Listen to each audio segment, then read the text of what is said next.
कसम सारा तोड़ के हम ससुरा जातानी हो छोड़ के बतिया पर हमरे तू ध्यान दी हो तकी हो न कब मुँह मोड़ के। अरे सुन तर ना क्रिया कसम सारा तोड़ के हम ससुरा जातानी हो छोड़ के बतिया पर हमरे तू ध्यान दी हो तकी हो न कब मुँह मोड़ के। तनी बाबू समझ जइह प्यार से गोरी सुख नहीं पैबू भतार से जितना तू पैबू है यार से। गोरी सुख नहीं पैबू भतार से जितना तू पैबू है यार से।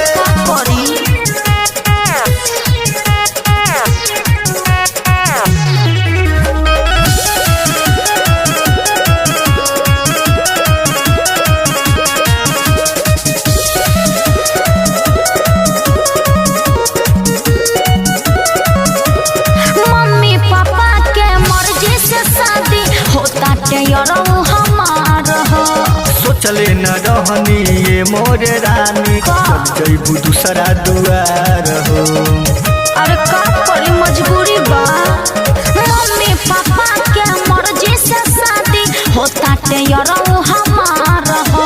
सोचले न रहनी ये मोरे रानी चल जइबू दूसरा दुआर हो। दिह हमके हटाई तू विचार से विचार से विचार से। गोरी सुख नहीं पैबू भतार से जितना तू पैबू है यार से। गोरी सुख नहीं पैबू भतार से जितना तू पैबू है यार से। ऐसे मत बोला जितना तू पैबू है यार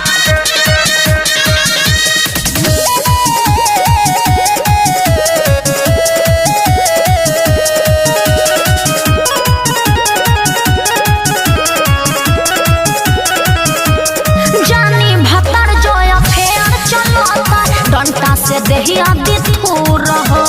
सर्वे सुहाना के जन भूला रानी माजा दिले बा भरपूर हो। अरे ना हो ऐसा काम ना करो। जानी भतर जो फेर चलता डंटा से देहिया दिथूर हो। सर्वे सुहाना के जन भूला रानी माजा दिले बा भरपूर हो। बनल भट जे क्या पानी करार से